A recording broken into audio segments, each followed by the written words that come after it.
Salam sejahtera semuanya. Jumpa lagi di channel Cerita Beda Alam bersama saya Susi. Dan saat ini kita akan memasuki dunia dengan kisah mencekam yang mungkin membuatmu memeriksa jendela atau sudut gelap di kamarmu. Sebelum kita mulai, pastikan lampu sudah redup, suasana tenang, dan jangan lupa perhatikan sekelilingmu karena cerita ini bukan sekedar dongeng. Terkadang ia terasa terlalu nyata. Tarik selimutmu erat-erat. Jangan lupa tekan dulu tombol like video ini. Nyalakan juga lonceng notifikasinya agar tidak ketinggalan cerita-cerita lainnya dari channel ini. Ingat, tidak semua suara malam berasal dari angin. Dan seperti apa kisah kali ini? Langsung saja kita masuk ke ceritanya.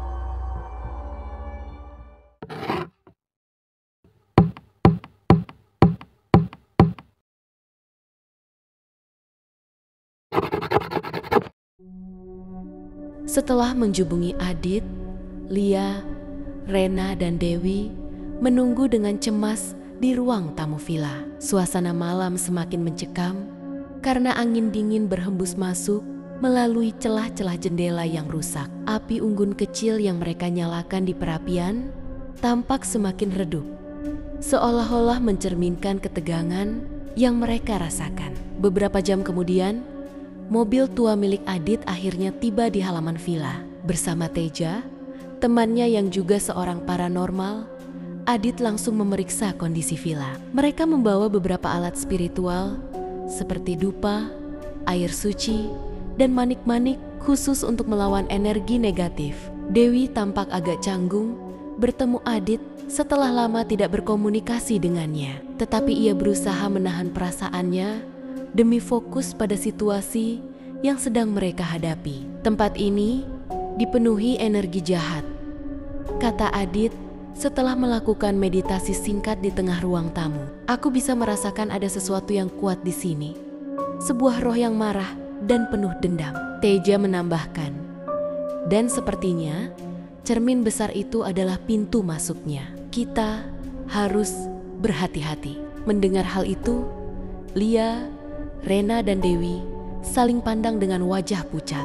Mereka menyadari bahwa kejadian aneh yang mereka alami selama ini bukanlah imajinasi belaka, melainkan hasil dari kehadiran makhluk gaib yang nyata. Adit mulai menyelidiki lebih dalam tentang sejarah villa tersebut. Ia meminta Lia untuk menceritakan apapun yang ia ketahui tentang keluarganya. Dengan ragu-ragu, Lia mulai berbicara tentang kakeknya, seorang fotografer ternama yang dikenal sangat obsesif terhadap seni dan keindahan. Kakek Lia sering bepergian ke berbagai daerah untuk memotret model-model tradisional. Salah satunya adalah seorang penari jaipong bernama Ina.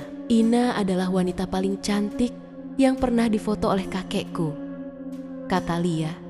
Suaranya bergetar, tapi katanya dia sudah berkeluarga. Nenek pernah mengatakan sesuatu tentang kakek yang terlalu terobsesi dengan Ina, tapi aku tidak pernah tahu cerita lengkapnya.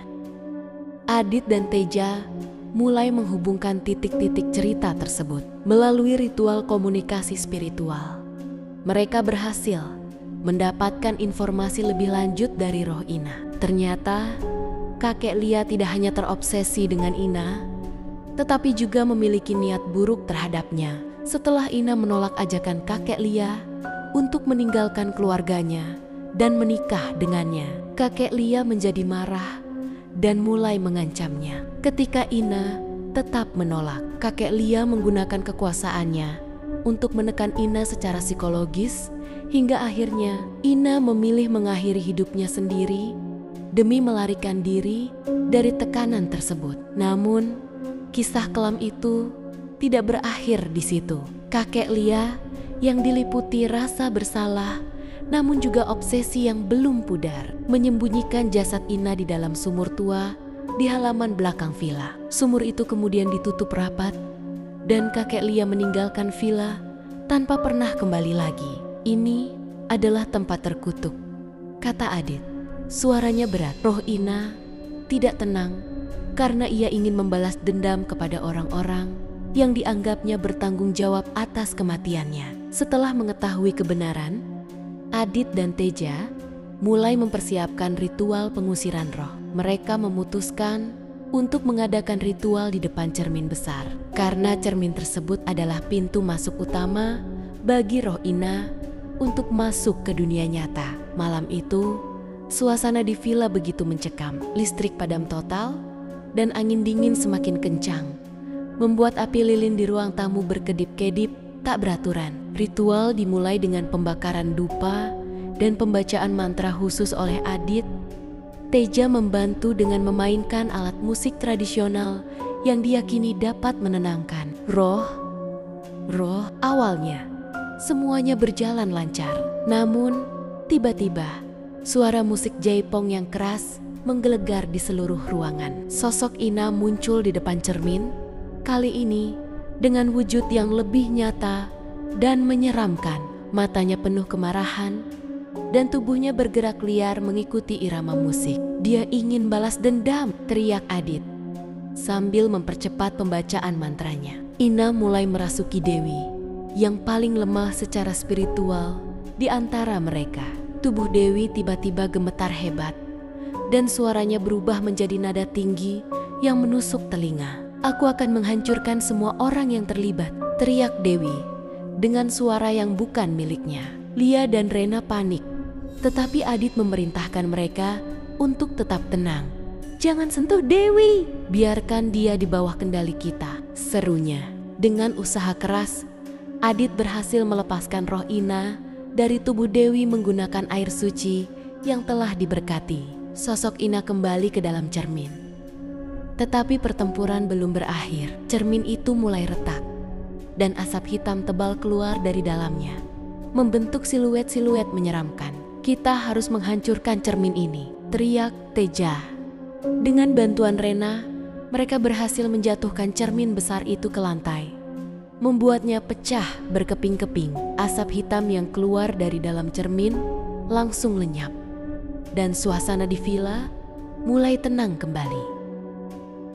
Keesokan harinya, Lia, Rena, dan Dewi memutuskan untuk meninggalkan villa secepat mungkin. Namun, saat mereka berjalan menuju mobil, sebuah kejadian mengerikan terjadi. Dari atap villa, tubuh kakek Lia yang telah hilang lebih dari setahun tiba-tiba jatuh dengan suara keras. Mereka terdiam dalam ketakutan, tidak tahu bagaimana kakek Lia bisa berada di sana atau bagaimana ia bisa mati. Adit dan Teja tidak memberikan penjelasan lebih lanjut. Mereka hanya berkata, "Ada rahasia lain yang belum terungkap. Lebih baik kalian tidak pernah kembali ke sini." Villa itu akhirnya dibiarkan kosong kembali dengan segala misterinya yang masih menyelimuti. Lia, Rena, dan Dewi pulang dengan perasaan campur aduk lega karena selamat, tetapi juga dihantui oleh kenangan mengerikan yang tidak akan pernah bisa mereka lupakan.